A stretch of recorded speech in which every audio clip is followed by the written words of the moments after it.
أعوذ بالله من الشيطان الرجيم بسم الله الرحمن الرحيم الحمد لله والصلاة والسلام على رسول الله صلى الله عليه وسلم أما بعد السلام عليكم ورحمة الله وبركاته فلنتنا مناتن أرابا وانسكريتا بنارك تستاب كان في تلافتن TVM أمنيتي إميسيون سبيسيال رمضاني أمنيتي أندوانيتي بنارك نزار على سنة بابنا تنفون الإسلام تديوفا يفولنا رمضان dia volana nampidina ny tompo Allah subhanahu wa ta'ala any izany boky masina al-Qur'an al-Karim izany ka io boky masina al-Qur'an al-Karim dia lalàna mpanorenana ho antsika pino islam izany boky masina al-Qur'an al-Karim zany dia taridalana ho antsika pino islam izany boky masina al-Qur'an al-Karim zany no lalàna velona tokony iainany pino islam amin'ny fiainany eto ambony tany satria zany no mahavitra azy eto ambony tany ary zany ihany koa mahavitra azy amin'ny fiainana any ankoatra.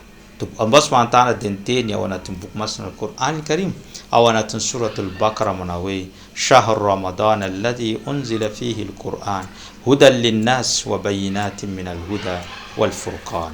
Ny volana Ramadan dia volana izay nampidinany Allah subhanahu wa ta'ala ny boky masina al-Qur'an al-Karim ho taridalana sy fahitsina ho an'izao tontolo zao ary porofo miariary amin'ny fiainana eto ambony tany ity. Midika izany fa ilay lalampanorenana izay eo am-pelatanantsika ilay boky masina al-Qur'an al-Karim izay eo am-pelatanantsika dia nampidininy ny tompo Allah subhanahu wa ta'ala tamin'ny volana Ramadan izay volana misy antsika ankehitriny. Ka zany natonga antsika miteny fa hoe ny volana Ramadan dia tsingeritaona lehibe anniversaire lehibe amin'izany fidinan'izany boky masina al-Qur'an al-Karim zany. Izany nahatonga any mpaminany sallallahu alaihi wasallam tsy mitsahatra manentana antsika mba hamaky an'izany boky masina al-Qur'an al-Karim ka niteny izy manao hoe iqra'ul Qur'ana fa innahu ya'ti yawm al-qiyamati shafi'an li ashabi. Vakinareo izy ny boky masina al-Qur'an al-Karim satria izy io avy amin'ny andro farany dia hitsangana vavolombelona hanelanelana hiaro hanao avoka ny mpamaky azy eo anatrehan'ny tompo Allah subhanahu wa ta'ala.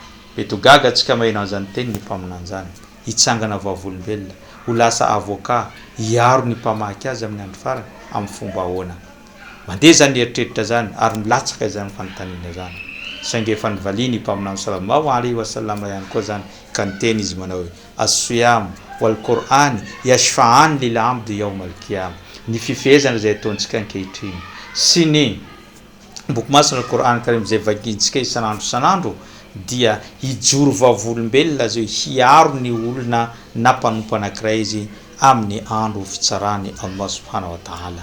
Rehefa tonga ny andro fitsarana amin'ny andro farany dia mitsangana eo havanantsika ny boky masina ny fifehezana izay nifehezintsika tety ambony tany ary ihany koa hitsangana eo ankaviantsika ny boky masina al-Qur'an izay mivakintsika mandritra ny andro Ramadan tety ambony tany. Dia inona zavatra izay tenenin'izao yaqulu siyam miteny izany fifehezana zany manao ya Rabb o ry tompoko manantoho ta'am wa sharab wa shahawati fa shafi'ani fi o ry tompo Allah nosakanako io mpanomponao io tamin'ny fisakafoana sakanako io tomponao tamin'ny mpanomponao io tamin'ny zava-pisotro nosakanako io mpanomponao io tamin'ny ireo karazana rendrarendra rehetra sy filambatana rehetra ka raiso zao ho piaro azy amin'ny ity androany ity.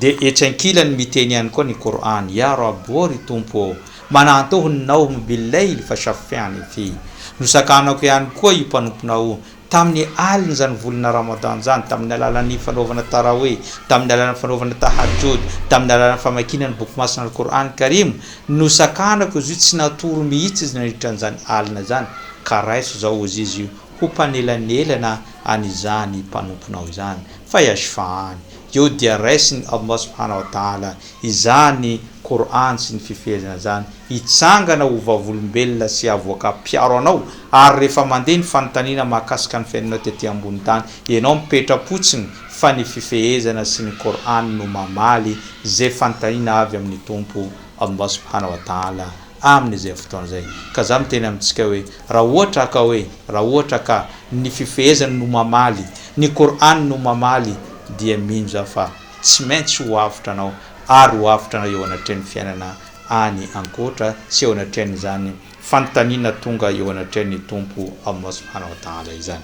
Zay indrindra raha tonga any mamantsika Aisha radhiyallahu ta'ala anhu miteny izy manao hoe isaky ny volana Ramadan de tonga Jibril alayhi salam mampanao révision miara-mamaky ny boky masina al-Qur'an Karim, miara-mandinika ny boky masina al-Qur'an Karim amin'ny mpaminany sallallahu alayhi wa sallam ary mampianatra ny mpaminany sallallahu alayhi wa sallam izany boky masina al-Qur'an Karim zany. Karaha lasana bavina tofona Islam izy mpaminany nanokana fotoana manokana mihitsy isaka ny volana Ramadan mba hamaky an'izany. Zany ihany koa afatra ho anao tokony ho taperinao farafaharatsiny indray mandeha izany boky masina al-Qur'an Karim zany. Tokony ho taperinao izany indray mandeha indroa intelo inefatra mba ahazoanao valisoa lehibe eo anatreny Allah. Mpafantatrao ve valisoan'izany isaka ny litera vakinao dia ho ampitombony tompo Allah subhanahu wa ta'ala izany. Teneny ny mpaminany sallallahu alayhi wa sallama amin'ny hadis manao hoe man qara'a harfan min kitabillah falahu bihi hasana. Nizaniza aminareo mamaky ny andeha teny masina ao anatin'ny boky masina ny Allah dia ny Qur'an al-Karim zany dia azo fahasoavana izany. Wal hasanatu bi ashra amthaliha. Ary fahasoavana tenenin'ny mpaminany io dia ho ampitombona 10 izany isaka anao mamaky ny boky masina al-Qur'an al-Karim. La aqul lakum alif lam mim hasana. Zao i mpaminany sallallahu alayhi wa sallam tsy miteny hoe alif lam mim io dia litera harfu fa inna walakin aqulu alif harf lam harf wa mim harf.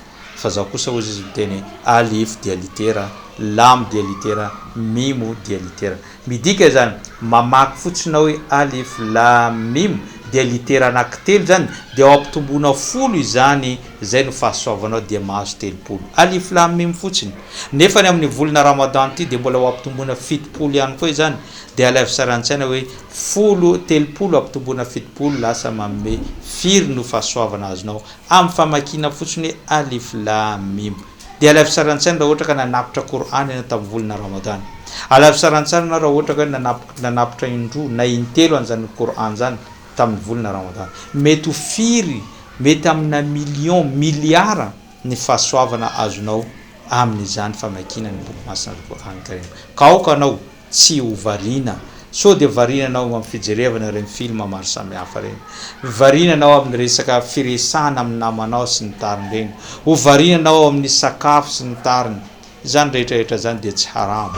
Azo atao izany saingy ahenao izany rehetrarehetra zany fa ny famakinao ny boky masina al-Qur'an Karim no tokony atombo ary atao maro eo amin'izany volana Ramadan zany. Ary ny tena tsara fotoana famakina ny Qur'an amin'ny volana Ramadan dia amin'ny andro alina araka ny voalazan'ireo manam-pahaizana satria isaky ny alina Jibril tonga nampianatra ny mpaminany nampanao révision mpaminany sallallahu alayhi wa sallam amin'izany famakina ny boky masina al-Qur'an Karim zany. Zay ngamba no fandarantsika tamin'ity androany ity raha lasana bavina tofona Islam isorako anao naraka an'izany hatranam-piandohana ka hatramin'izao fiafaran'izao ny tegna dia mametraka mandrapitafa ho amin'ny manaraka indray. Wassalamu alaikum wa rahmatullahi wa barakatuh.